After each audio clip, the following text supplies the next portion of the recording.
Hello, children. This is Ben. Oh, it's Zach. And this is, Ben. And welcome to the Movie Vault.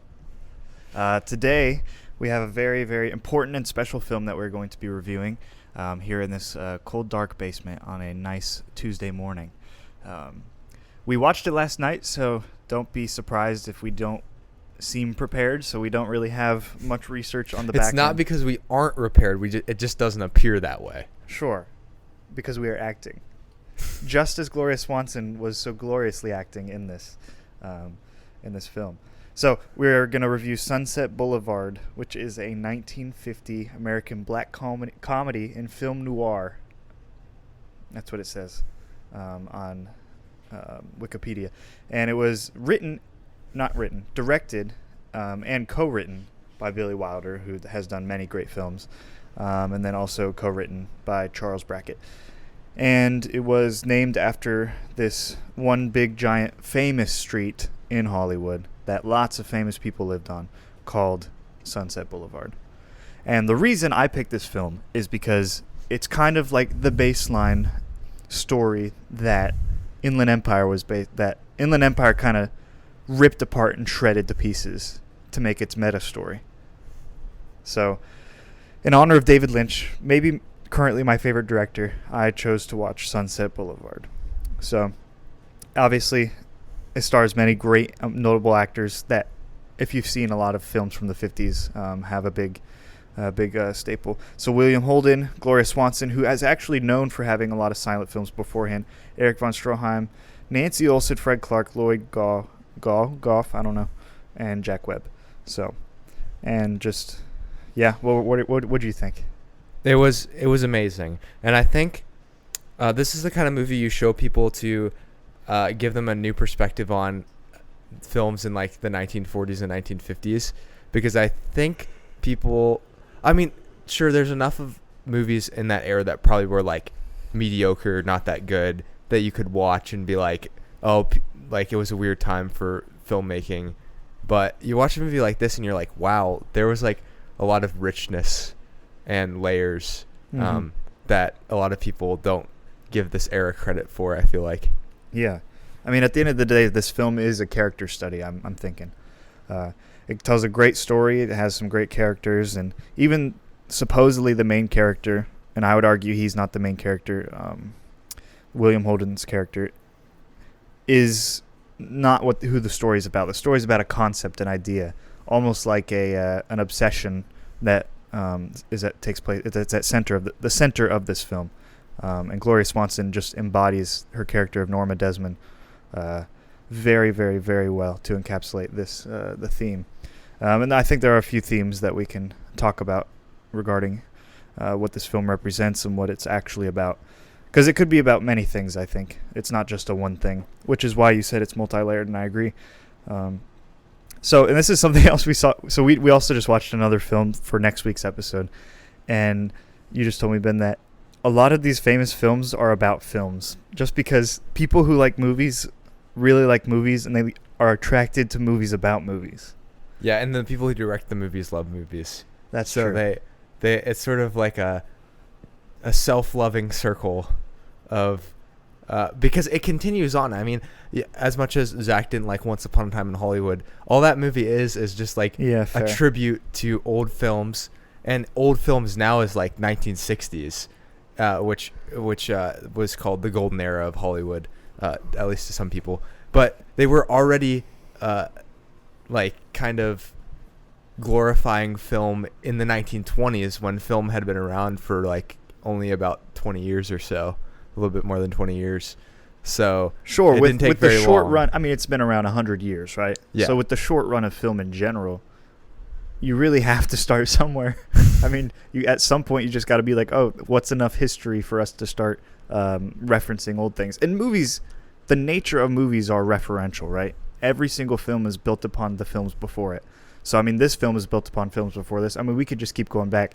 And in the Movie Vault, we've been kind of doing a lot of films that have influenced other films that we've done or other films that we like recently.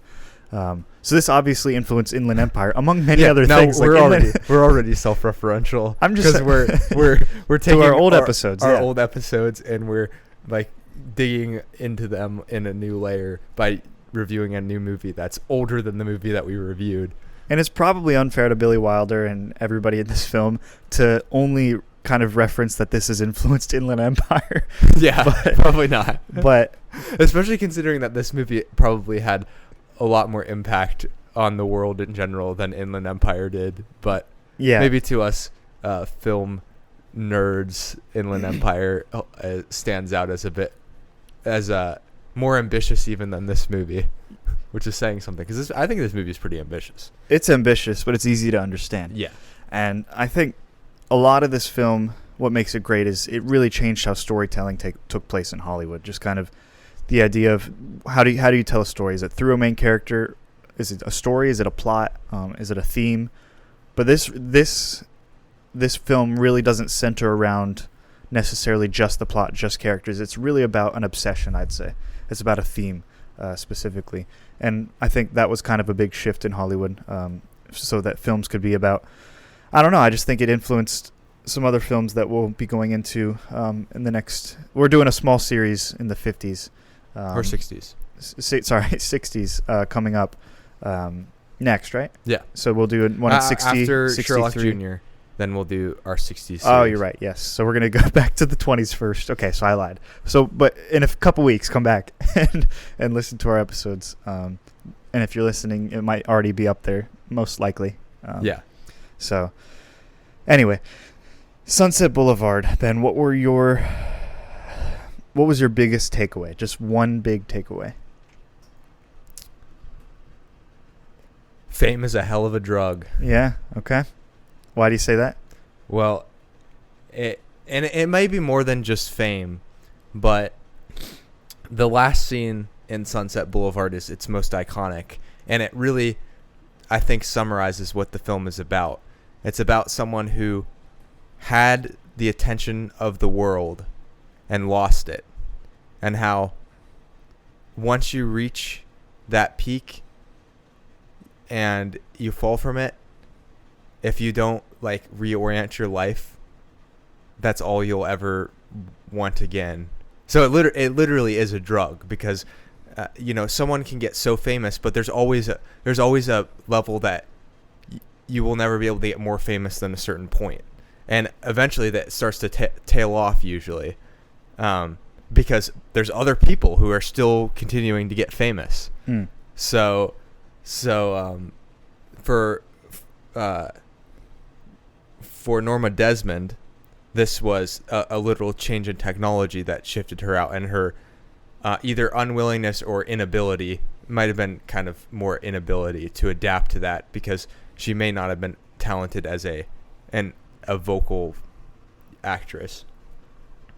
And so instead of choosing to move on and move into other things, which she references a little bit, that she's become kind of a businesswoman in her older age, but instead of leaning into that, she just chooses to live in the past. Mm-hmm. And maybe there's multiple lessons other than just the fame, sort of about living in the past, sort of the idea that your life only matters when you're young. There's that quote where I think Joe says, what's the point of being 50 when you're trying to be 25? Yeah, he's like, being 50 isn't so bad, but it's miserable when you're trying to be 25. Yeah, exactly. So there could be sort of this for a desire to be forever youthful that's there, but yeah, at the end of it, it's about her living in the fantasy of what it doesn't matter how it happens as long as I come back into the limelight. Yeah. And I even think, maybe without acknowledging it face on, this film does also address a big aspect of mental illness, honestly. Yeah, it does. Yeah. And just how, I mean, even those last few scenes where she's just in a state of shock after she shot Joe, and she's just not talking to anybody, and all she hears is the word cameras, and she turns around, she's like, Max, are the cameras here?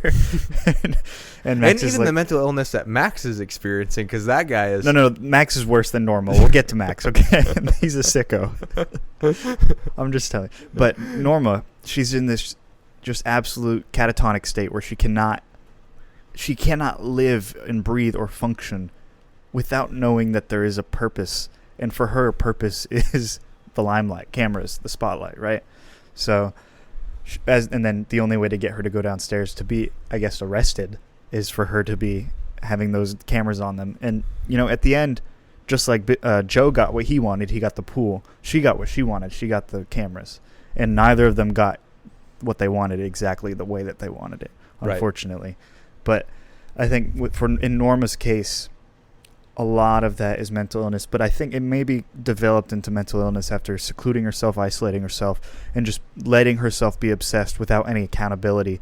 And then people like Max just feeding into these things. Max essentially enabling her and like worsening everything by playing into what she wanted. And it's just so funny when we found out Max was her first husband. I was like, has the word cuck been invented by 1950? Because that might describe Max a little bit, but it seems like a little bit deeper than that, though. As there's seems like a big level of guilt that Max feels for like Norma losing her fame or something like that.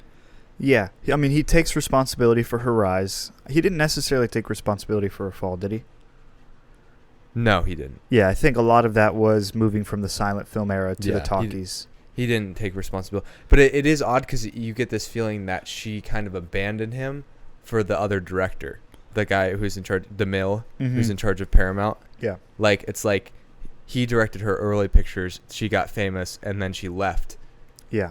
And you don't know where in there she left him as husband and wife.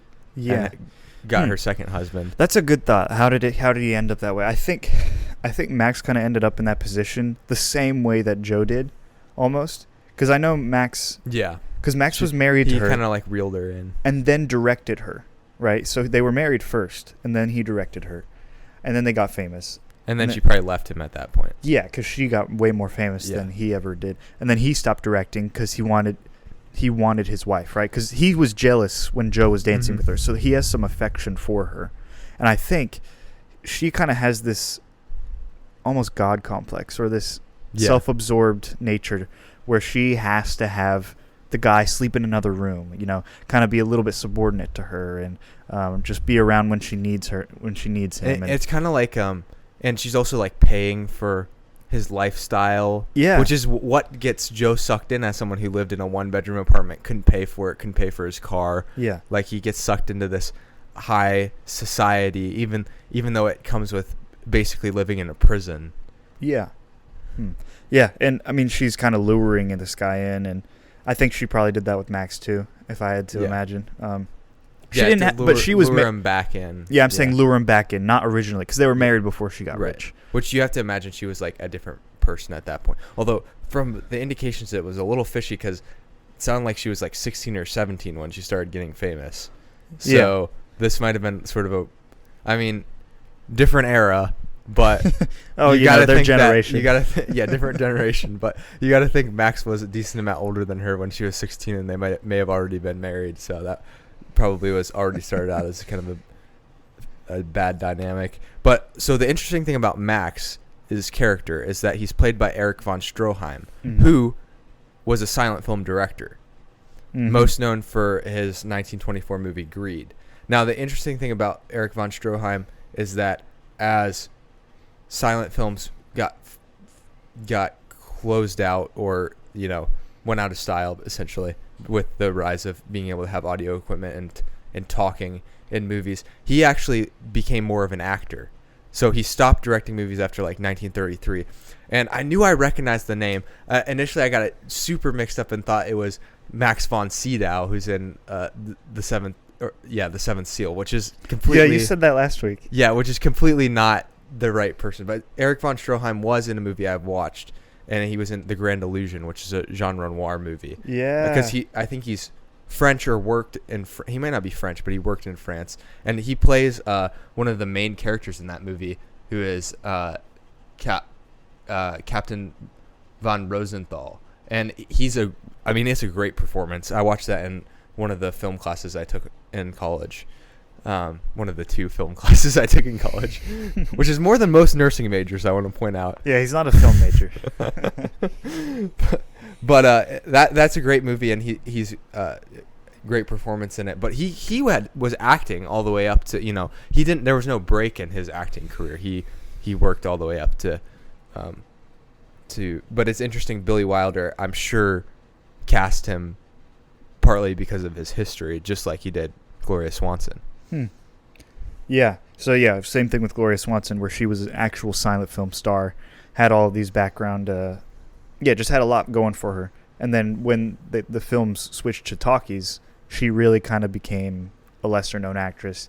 And then this film brought her back, and she ended up winning a Golden Globe for it and everything. And this is what she's actually known for now. Which is funny because she kind of gets what the actor she portrays does not get in this movie, which is like actual recognition and like a return. Yeah, which makes her which is probably why she got the return and why she ended up getting a Golden Globe, is because her acting in this is so good, because she probably understands what it's like to be a lost artist like that. I mean, back then they weren't as so postmodern to say artist; they would say actress or actor. Right. But for her, it was more of a, I understand what this woman is going through and the pain that she felt. Let me take that to the most immature conclusion that I can, rather than controlling it the way that I did in real life. You know that DeMille is a real guy? Yep. That's crazy. Mm-hmm. I did not know that. So she actually also had a contract with Paramount. So she actually did films with DeMille. Gloria Swanson. Is DeMille... Oh, no, he's probably dead or really old, so he's not playing himself in this movie, right? Yeah, because he was a filmmaker between 1914 and 1958, so he's either dead or... he would have still been alive. But oldest man living. Yeah, at that time he was still alive. No, he died in 1959. But, yeah, so, I mean, these are all... I mean, Billy Wilder's taking a real story, fictionalizing it, twisting it a little bit, adding a little bit more drama, adding a death, obviously, to a real situation. So he literally saw Gloria Swanson's situation and was like, I'm going to make a movie about that, using real characters, having someone be her director who's actually a real director. And then also he brought in William Holden, who was... in the 1950s, he was like the big star. So he won tons of awards, So he won the Best Actor for Stalag 17. I don't know if that's Stalag. He was in Bridge in the River Kwai, right? Or yes. Bridge on the River Kwai. Yep. Yeah, which is a very famous movie. Sabrina, Picnic, The Wild Bunch. So he's in a lot of these great, amazing old movies. And then he was also in some television shows, like I said, so Stalag. But...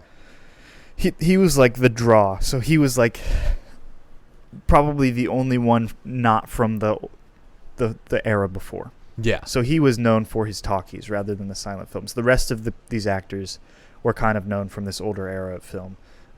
And the 1950s really were not too far off, like a decade and a half off of when talkies started becoming big, right? When I don't know what year that was, but... It seems like it was somewhere around 1930 to like 34 in that era, like was when things kind of switched over. Maybe it was started earlier than that. But like the movie M came out in like 1930. It's kind of like a mix between silent and talking. So. I think it was like late 20s, but I think you're right. It got famous in the 30s is kind of when they took off. I think at first people were hesitant. Like, why would people want to hear talking? Yeah, it's in like films? anything that changes. Yeah. It takes a little bit for it to like take off, but then once it does, it's like, oh yeah, there's no turning back. Yeah.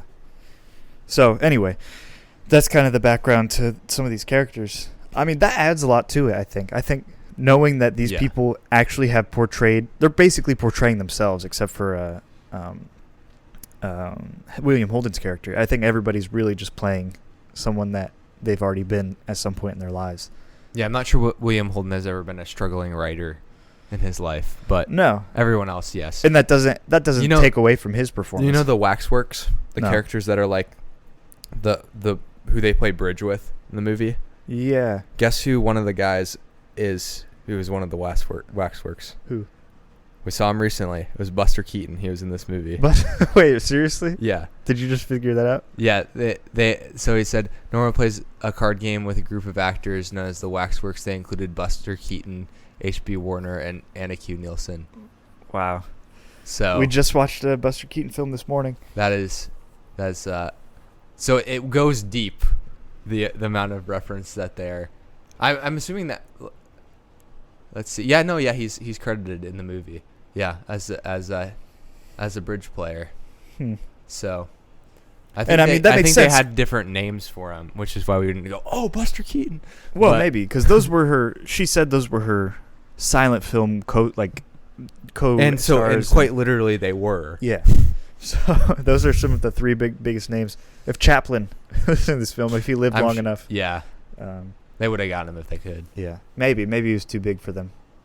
It's not me that got smaller. It's the movies that got smaller. He's like the only guy who is so big that his name has sort of outlived. Well, yeah, you put a mustache on anything, and it's Hitler or Charlie Chaplin. So one or the other. But yeah, I'd say my first reaction was pretty similar to yours. I'd say it was largely about the concept of obsession and what that can drive you to do, and how that can change your psyche, how that can change your lifestyle, and how every single thing can be oriented around an obsession, and how that affects other people as well, especially family and people who you are almost holding hostage.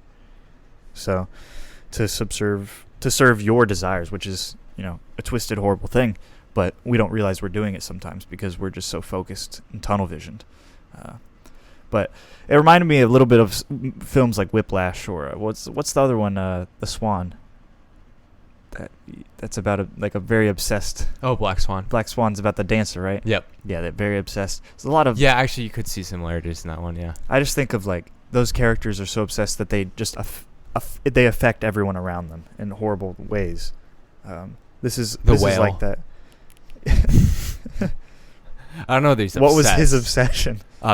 Being fat. Okay, that's more of just an issue in his life than an obsession. He's obsessed with it. Yeah, maybe.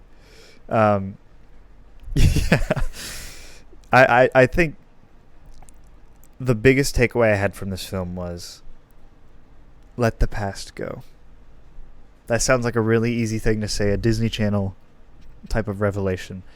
But also it's like you're not special at the end of the day. We're not. She says, I'm a star. People don't leave stars. And she gets just so blinded into everything. When you think you're special, then that really does blind you. Yeah. Well, and fame is a strange object of desire, because what is it truly? It's that you can walk into any room and people will automatically have a extremely positive reaction to your presence. You don't have to earn anything anymore. You just walk in and everyone loves you. You're right. It's almost like an investment. It's like oil. She said she's got oil and pumping. You just get to a point where money is making itself, because you just put your name on a brand, right? And you're just making a ton of money. I'd think of Rihanna, or I don't know. I always think of Rihanna first, but all of her cool things that she does with clothing and stuff like that. It's just or Kanye with shoes, or Michael Jordan. You just stamp your name on it, and you're making millions and millions and millions of dollars. Right. That's not obviously why. That's not the core of fame. That's a pleasantry of fame. But I think the core of fame is, if other people think I'm important, then I'm important. Yeah. And I don't ascribe value to ourselves. And obviously, that can be very unhealthy too. If you just ascribe, self-love is not the best love. Okay, that's not. No. I'm saying other people's love are also not the best love. So if you ascribe your value based off of what other people say about you, or the amount of people who enjoy watching your films, in this case, then when they inevitably stop caring about you, because you can't care about someone that you don't know and be obsessed with them for your entire life. You know what I mean? So her fans eventually get over her, because that's natural, and it destroys her. And obviously she's stuck in the state after that. because her worth has gone down, and she's trying to hold on to that worth and not let go. And the strange thing about actors and actresses is that there's no other job where you like, normally people are like, they'll watch something and they'll be like, oh yeah, that person's good at their job, and that's kind of, they respect them. But with actors, and I guess you could say athletes to an extent too, like they are doing a job. They train and they are performing. They're trying to be someone else, but sometimes being someone else is like an extension of themselves, like in this movie. But then it's interesting, like, this has been true since films began, but people like latch on to like the actors behind the actual characters. So they like the character, but then they're like, I also like this actor and I want to know everything about them. And I think that's an interesting part of humanity. Like, there has to have been some aspects of that before there was an entertainment industry, right? Like, I'm not sure if I thought about that. Kind of like what's going on behind the scenes. Yeah, like what is it about actors and actresses that people like really latch on to? Because I guess we've gotten to the point where we really admire directors, and I think the reason why is because you can see their like it's their concepts that are going into our brain. Yeah, but at the same time, I don't really care what Martin Scorsese is, you know, where he's eating dinner at, or really anything about his relationships. That's true. Maybe I do care about that a little bit, but it doesn't seem as obsessive as how people, you know, get into like, now it's not even actors and actresses. It's like just like people who are famous. They're famous for being famous sake. Usher. Like the Kardashians. Usher. I think Usher is only famous because he knows other famous people. Well, he made the song Yeah. So. Yeah, I guess. I mean, you hear that song sometimes. Sometimes. In a mall. Yeah. In a Five Guys. Yeah. So I'm saying Rihanna's much better. Oh, well, yeah. I also don't like Oh, her. yeah. Yeah. Anywho, I think there is this draw to know, why is this person making this film? What is going on behind the scenes? And naturally, as humans, we always ask those questions. Yeah, who, what, where, when, why. We're just curious. We're curious little sometimes too curious, you know? Right. For our own good. We are. But what this film does well is it takes real concepts and puts them together and mixes them well in the story. I think one of the best parts of the story was just seeing her state, which was already poor, just decline even further. I think that was just the best part, just seeing the fall. There wasn't even a rise. The rise was talked about. It was totally talked about off screen. Yeah. And to see her just get worse and worse and worse because she's putting her value on how Joe thinks about her rather than her fans, right? And that just destroys her when Joe doesn't love her because she is just a crazy woman with tons of baggage. I mean, she's cutting herself. She's trying to kill herself, and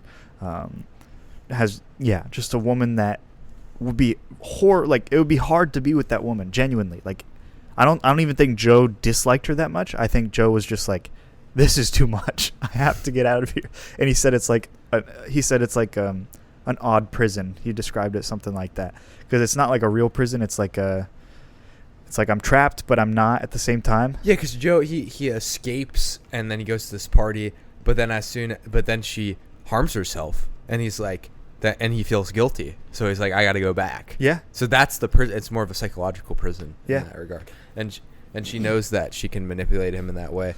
It is ahead of its time, I think. In dealing, I didn't think about this as much last night, but in dealing with mental health issues. Oh yeah. I don't think, like, how many other movies in the 1950s dealt with cutting, you know? Yeah. And so, like, seriously, mental health issues are extremely, extremely serious. And I think a lot of times there are people who don't take them seriously. And I think there are a lot of times that there are, in our culture today, we say everything's a mental illness, right? Yeah, we kind of have mental illness fatigue. Yeah. Because well, maybe it's a mental illness to be kind of a mental illness hypochondriac, where you start, like, associating every problem that you have in your life with a mental illness. I think that's the WebMD problem. It might be a mental illness in and of itself. Yeah. Well, Okay, if we we're getting late we can't here. describe every sin as a mental illness. Well, okay? that's what I'm saying. We have to take But responsibility people at some do point. that, yeah. But there are some chemical imbalances, truly.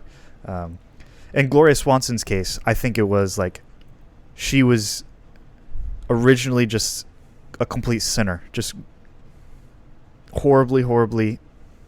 Just she acted horribly because even DeMille said at the end of her career she was pretty much unbearable, right? Yeah. And she was just this nasty woman at the end. She didn't start out that way. You have to think that's part of the reason that they also could use the transition to kind of push her out the door, right? Yes. Because it didn't sound like she was a pleasant person to work with by the end. Yeah. So then when her demise started to happen and her state started to get a little bit worse is when she got more unbearable. So it kind of started with her, and then the mental illness came out of that, right? Right. So that can also the happen. isolation and the living into. And listen, neither of us are we're not. I'm not a doctor. You're not a nurse yet. No, you're much closer than I am to being in. And we're not professionals in these areas as well. No, and even this isn't a mental health podcast. Yeah. There are plenty of those to go to. Most of them will tell you nonsense. So this is a movie podcast, but this movie is about mental illness. And we just, it is good to highlight that. I think people do get fatigued from hearing about people's mental illnesses, but working in the medical world, even in the most mundane of jobs, you realize that people have lots of issues, and sometimes if you're blessed enough to, everyone that you're around will have problems. That's unavoidable. But if you're blessed enough to be in a stable family where your parents have stayed together and have a pretty good relationship, and they have pretty good relationships with their parents and their in-laws, that's not all that common. And so you can be kind of sheltered from the rest of the world where there is just so many messed up relationships, and then that messes with people, the more messed up relationships that you're in. And sometimes it's unavoidable. Sometimes it's not even your fault that the relationships get messed up. And sometimes when you're raised on a certain type of relationship, you don't realize that might not be the healthiest. Yeah, the healthiest. Or I wouldn't call it the norm necessarily. Yeah, norm is a bad word. Yeah, it might not be the healthiest. It's a bad word, Ben. No, it is, because you have to define normal somehow. What is the norm? Yeah. Anyway, so what you hope the norm is, maybe. Anyway, now we're getting in the weeds of definitions, but yeah. So Gloria Swanson's character. I keep saying Gloria Swanson. Norma Desmond. Yeah, that's the best part of this film is just seeing that the fall, and really, I think a lot of it is just her self-value. So seeing that on screen is a powerful thing, because I think we all fall for those types of things all the time, maybe in much more minor ways, but maybe sometimes in our lives as much or as maybe as dramatic as she is. We ascribe value based on what other people think about us. I would love to talk about Max. I would also love to talk about Max. What was this guy's deal? It's a good question. He might be the most confusing character in the movie, because it's hard to see what his angle is in this, other than he almost doesn't seem like a real person in parts of the movie. Unless he really wants Norma. That must be the underlying... But how can you just be her butler for years, decades? That's what I'm saying. He's a cuck. He's being subservient voluntarily. And I don't even know that he has an end goal at this point to be with her. Or this is it's almost like this is the closest thing that he can have to being with her, and so that's what he wants. Probably. And somehow he's getting satisfaction out of allowing her fantasy to perpetrate. Let's not go down the pathways of how he's receiving satisfaction. Well, I'm not saying that kind of satisfaction. I'm just saying some sort of... I'm thinking what is he actually trying to get out of it? So I don't know. Anyway, he's crazy. I don't understand. He had a successful career, gave it away because he was miserable without her. No, we don't know whether he's lying when he says he could have had a longer career. If he said he did a few films. Yeah, I guess you're right. It sounded like he might have quit in the silent film era, maybe, in the middle of it, because that's when he was directing. Yeah, maybe. But I think he said he did quit to go follow her because he was miserable without her. Which, that's odd. Yeah. What is it about this lady that makes people miserable without her? I mean, maybe he really believes she was the greatest actress. Like maybe, he talks about that. He says, Madame was the greatest, or something like that. He always calls her Madame. Yeah, Madame. Maybe it was her beauty treatments. I don't know. It could have been looks. Yeah. Seems like more than that. For you and I, we're a little biased. We're much younger than her, and this is a film from the 1950s, so the style is different. So we're very biased to say, no, I wouldn't go for that. I wouldn't quit my career. Yeah, we're more in the Joe Gillis role.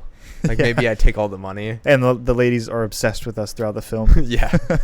I was like, what is it about this Joe guy that is just like this lady that he meets? When you see that, we started watching the movie, and then I had a whole episode where I passed out, so we couldn't finish it, and then we rewatched it again this past week, and that lady came in the reader's room, and the second time I saw her come in when we restarted it yesterday, I was like, she's definitely coming back in this movie. Like, in the 1950s, they didn't just have characters that showed up that didn't come back. Like, that is the funny thing about older movies. Maybe, yeah, in newer movies, it's like there's more like cameos or like random moments, it feels like, that are purposeless. But you're like, every character who's introduced, you're like, yeah, they have a purpose. Yeah. Well, good. So she's also a great actress. Nancy Ann Olsen was the actress for, I'm getting her name wrong. Anyway, the other girl. The other love interest. This is not good. She was not as interesting of a character. Yeah. She was, but. For only having two women in this film, I feel obligated to know. Anyway, I'll let you find it. She did really well. I think her part really was just to be She was Betty Schaefer. That's right, Miss Schaefer. Yeah. She was supposed to be kind of the other life that Joe could have. The other life, the girl that Joe desired, the other situation, the one that's safer than Norma's situation. Much prettier. I mean, that's subjective. Much younger. Not according to Max. She's not prettier. Max might be a little biased. But also much less stable financially. Yeah, I mean, she's also going after Joe, who's not financially stable. And she also possibly represents a younger version of Joe, because he said he reminds her of when he was a young writer and he was ambitious and thinking about how he could get these pictures and how he could get his way into the industry. And we're supposed to look at Joe as someone who did have some success and then has now fallen upon hard times. But and also he realizes that writers, they get their name in the credits, but nobody remembers them because they don't see them on screen. So they don't get any fame. So his ceiling as a writer is not near what he's getting by being with Norma Desmond. Yeah. So that's sort of the what is that play? So going with Gloria is, or not Gloria, going with Betty is like I'm going back to my old life. Yeah, I could see that. I think. But it's also a more standard life. That's like you find somebody that you love and who's, well, I wouldn't even say around his age, because I think he's older than her by a decent amount. But yeah, I think he is too. It's just a different generation, you know. Different generation. That's still how Hollywood is. I mean, to this day. Ooh, maybe we've had a few movements though since then to weed some of that out. Anyway, I think because at the beginning of the film, it was hard to see if Norma actually was in love with Joe, or if she was using him to. At the end, we found out like it really was about her movie, but she also really loved Joe. And because she needed her own value. It was really a selfish, leeching, sucking, blood-sucking vampire type of relationship. She really needs positive affirmation. Yeah. From everyone. So I think you're right. It's instability and stability. And it's also like a love triangle at the same time. And Joe's honestly at some point taking advantage of both. Yes. And then at the end, I think when he's rude to Miss Schaefer, I'm just going to say Schaefer, I forget her first name. I think he does it just so that he can go back to Norma. I don't know. Not because he loves Norma. I don't know. But then he immediately says he's leaving. So it's so very confusing what Joe's play is there. Because I think he wanted to do that show in front of Norma so Norma wouldn't kill herself, maybe? Yeah. Maybe? Maybe.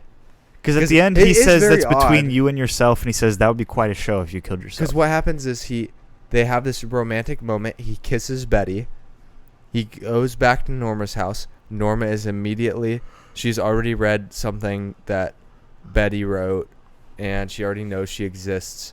And he calls her and is trying to, like, get her to not like Joe because of their sort of relationship that they're in that she doesn't know about. Yeah.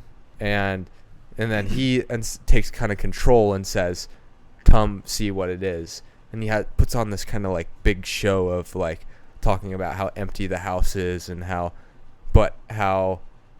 he can't go with Betty because he wouldn't have his designer suits. And you're like, wait, I didn't know. Joe actually But he really actually wants doesn't care because he leaves him behind in the next scene. Right. So I think that was that was obviously a show, but why did he put on that show? I think it was to make sure Norma didn't kill herself, honestly. Yeah. Maybe he actually deeply cared about Norma in some odd, twisted way.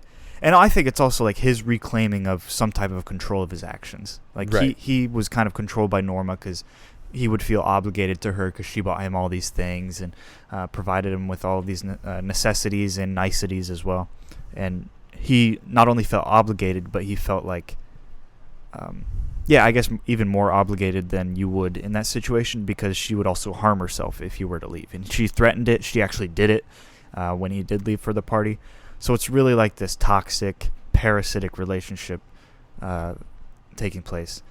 And it's a horrible, horrible thing. Like Norma does realize what she's doing to him, but she is doing much worse to him than he did to her throughout the whole film. Well, especially once he kills her or kills him. We get to that point too. Yes. And that's logical because this is like her life. Her very soul is at stake when somebody says words about her that make a statement about her worth, I guess I'd say. And him leaving is him making a statement about what she means to him. And after she found out that the letters were fake, and obviously she ends up kind of blocking that out in her mind because the next moment she's like, I'm a star. Because it only took him saying I'm a star, and she latched onto that, right? She latched onto that so quickly because she knew, like deep down, she knew that those letters were fake. That they only wanted the Paramount only wanted to rent her car and didn't want to make her movie, and that her career was over. And unfortunately, it led to her killing him because that obsession went too far, and she thought that when he was leaving that was her killing him. No, him killing. She thought that when Joe was leaving, that was Joe killing her. Right. And so she needed to retaliate. So she killed him and shot him not only once but 3 times. Like, she was thinking about it and kept doing it. And he falls in the pool and eventually gets the pool he wanted. And then naturally, in her own style, she can't even come to terms with the fact that she did that, and gets into the catatonic state that we see her in at the end of the movie. What do you think about like the stylistic choice to start with the pool murder scene, and then so you kind of know what's going to happen at the end of the movie, and then have Joe narrate? A lot of people are like anti-narration, so I don't know. It doesn't make sense because he's like, yeah, then they bagged me up, you know? I think that's sort of the noir flair of the movie, is the narration aspect of it. Yeah. And the way that they start it with him being at the pool. I think that's kind of what leads it. That's what noir films did a lot. I didn't mind the narration. It was a little odd to know that he died. And this film isn't about being shocking. It would have been more shocking if we didn't see him die. Right, but that's not. Because I would have not have expected it the whole time. No. So, yeah, and it is a sad film too because it shows like even to a lesser extent we all kind of fall into that trap that Norma falls into, just the spiraling self-loving but also self-loathing toilet bowl. So unfortunately, that's the nature that we're in, and I think for Joe to finally leave that behind was the turning point in the film to kind of be like, these relationships are toxic. Some people will feed into them. I mean, really, this is about toxic relationships. TikTok was right? Yeah. No, I'm just joking, but yeah. Well, I think that's a good point you identified there, that self-loving and self-loathing are like intertwined with each other. Like, having a large view of yourself also increases how much you despise yourself when you're not receiving in Norma's case, what she thinks she deserves Yeah. from other people. Yeah, because she only loved herself when other people loved herself. Right. So she was really only loving what other people like. And I'm not a proponent of self-love even to a single degree. I'm saying I'm saying she can't have both of those things in a healthy way. You can't have both I have value and I need the praise all the time. It reminds me of a quote from Michael Scott from The Office. He goes, he's like, I don't have a need to be liked. He's like, it's not like my need to be praised. Well, yeah, and you can see, if you think about it, you can see the foolishness in complete self-love, because complete self-love will lead you to doing things that Hitler should be regrettable. Yeah, Hitler. That's just my first thought. Charlie Chaplin. Because you will not be taking anyone's advice, because you think that you know everything, and that since you're so self-sufficient, you don't need any opinions from other people, which is just foolish. We do need the opinions of wise people around us, and of course at a higher level, like the guidance from God and the Holy Spirit if you're a Christian. But to think that you could, even as a non-religious person, to think that you could like be a perfect person or like know everything on your own is like completely silly. But people fall into that because it's a way to cover up insecurities or maybe just ignore insecurities. Yeah, and I'm surprised we haven't used that word yet. Complete self-loathing, on the other hand, is another type of self-obsession where you're obsessed with your... Because it's still about you. Yeah. It's still about you. It's still like, I hate myself, but it doesn't mean that it's still not about you. And you brought up the word insecurity. It really is an insecurity. Like, she hasn't had anything to be secure in, so she tries to find her security in other people and their opinions. And that's probably like an easy trap to fall into in the Hollywood world, because the Hollywood world is built around cameras, right? It's built around the lights being on you. It's built around you being at the center, because you make the money, right? Yeah, and you know what else? Yeah, that's what I was going to say. For the producers and the yes men, which are referenced, fame is a tool. Your fame is a tool for them to make money. They are not as famous as you, but a lot of the executives make more money than the celebrities. Yeah. And they make money on perpetrating, on pushing this idea of fame. They don't hate the gossip magazines and stuff, because when a movie comes out with this person's name on it, they know they're going to make money. Mm-hmm. I mean, even Miss Schaefer was like, it's more fun to work behind the camera. Yeah. And that's probably because you don't get to hate yourself behind the camera. Behind the camera, you can do whatever you want.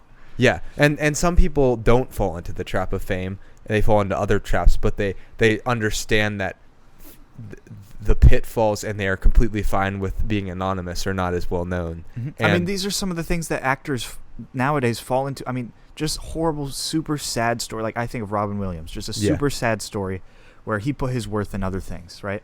He ascribed his value based on what other people thought, and he ended up killing himself. It's a super, super sad story. I say that with heavy gravity. But also you have stories of actors who end up leaving, the acting world because either they can't handle it or they think it's stupid. And then you have other actors that are like just playing into it until they die. They're constantly going to let it be about Robert themselves. De Niro, he'll probably go to his grave with being...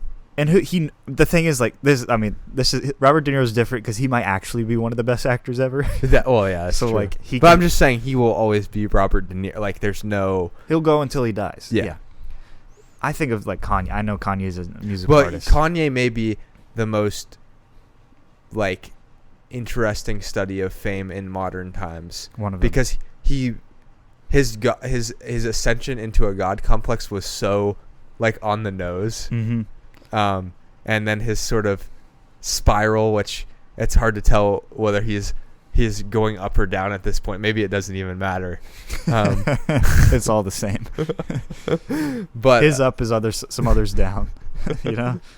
But because people, and even thinking about his music, you're like, some of it is great, but then should we really be saying, this is by saying things like he's the greatest musical mind or producer? I mean, that's not really true. there's been many other great musicians in this time. A lot of people fed that, and then Rihanna. people turned on him. Which I'm not saying that we should excuse his actions, because he did say some pretty reprehensible. We're things. getting to a lot of mental illness, Kanye's allegations. But it is a bit ironic that a lot of the people who were quick to turn on him were probably the people who were enabling him to become the way he was. Now, he has to take blame for himself. This is not, but it's sort of one of those also reflect on yourself. He says, as much as Kanye loves Kanye, which is a lot. That's a lyric in his song, right? Yeah. So he knows he loves himself. I love you. Yeah, I love you as much as Kanye loves Kanye, which is a lot. Yeah. That's a big compliment if you say that to somebody. Yeah, he's like, I love you as much as I love myself. And the woman's like, aw. Yeah. I'm sure in 20, 30 years we'll get a nice biopic. Oh, yeah. It'll be called Ye. Maybe not even that long. Maybe like next year. Oh, yeah. Maybe it'll be directed by him. A Pixar movie. Wouldn't that be awesome? Yeah. Kanye directs a movie about his rise and fall. That would be awesome. And stars in it. Yeah, he plays himself just like this film, a little meta. And then there's a film made off of it called Inland Empire, and it's the most famous movie that comes out of that film. Yeah. Because this film was really just a stepping ground for Inland Empire. Nothing else. That's how we view it in the sands of history. In the Lynchian Everything perspective. was Inland Empire the culmination of movies? Inland Empire was. It was the culmination. This is the logical extension. This is the logical conclusion of where movies are heading. So that's why we've gone down with the franchise stuff. Yeah, because you can't go past that. It's the most multi-layered film that you could ever do, told in the most aberrant way, and you can't. It's hard to understand, and the only way to understand you certainly can't copy it, or No. it's hard to say that it would really influence much. It's like if we try to stretch out and make a film to push the most boundaries, then that film wins the medal. I don't know. I don't know what phrases are. Even though it definitely did not, because it did not get a lot of exposure. I'm assuming most people who have started that film did not finish it. That's funny with David Lynch. Like, he stood somewhere with like a cow, trying to get Laura Dern nominated. Which I would argue she did actually deserve a nomination for that performance. But I think I said last night, all I remember from that film is Laura Dern, every single crease in Laura Dern's face, because of those close-up shots. That's my and her teeth. Single least regretted purchase of all time. Yeah. It was sort of on a whim on Amazon. Yeah. Oh, it's like $27. It's on sale. I'll just buy it. That's on sale? Yeah. Was it a steelbook? No, it's a Criterion collection. Yeah. They make those too much. They do make those too much. That's why. Because you can buy them anywhere else. Yeah. There's like a day at Barnes and Nobles that they're like heavily discounted. But yeah, they're like $35 to $40 for each one. And there are 1,600 at this point? Yeah, there's tons. Wow. I need to figure out how to get my way into that closet where you get them for free. You get a video made about you. Like, that's how we know we made it. We made it when the Movie Vault picks out their Criterion movies. And we're there in that little closet picking out the movies. That's not going to be for a while, folks. So yeah, next year. It's a whole year we have to wait. All right. Shall we conclude? Yeah, I think so. I don't know what else to add. I think this film, we'll see how it influences the 60s. Because what year was this, 50? 1950. So it's 10 years later. Well, I mean, we're doing three films in the 60s. We're doing 3 films in the 60s, but they're also like 2 French films and an Italian film. So whatever. I mean, Hollywood influenced all those films. Yeah, yes, Hollywood's bigger. Hollywood is bigger, especially like the French New Wave. But it's hard. I don't know whether we'll see. No, actually, one of the movies, well, the one I've seen, maybe you could draw some references on Sunset Boulevard. Yeah. Well, then, just be sure to check our next film, which, spoiler alert, it has Buster Keaton. Should we say what it is? Yeah, Sherlock Jr. Which is a 1920 film? I honestly don't remember. It's in the 20s. Don't remember what year. Yeah. But we have 2 Buster Keaton films in a row, which is fun. I like that. 1924. 1924. Yep. It's a quick watch. So if you have the time, sit down and watch it. Oh, it's on YouTube. We could have watched it on YouTube. Oh, that's funny. Oh yeah, a lot of silent movies on YouTube we found. So, also, if you want to crank out tons of movies on your Letterboxd. Just look up some old silent films that are like 5 minutes long or less. Oh, which reminds me, before I forget again, let's do some movie highlights. Oh, yes. Because I have so many. Really? Well, I do have some because I didn't. Oh, we last week. didn't do last one. Want me to get my one Yeah, out of the way? Go ahead. Or maybe I have more than one.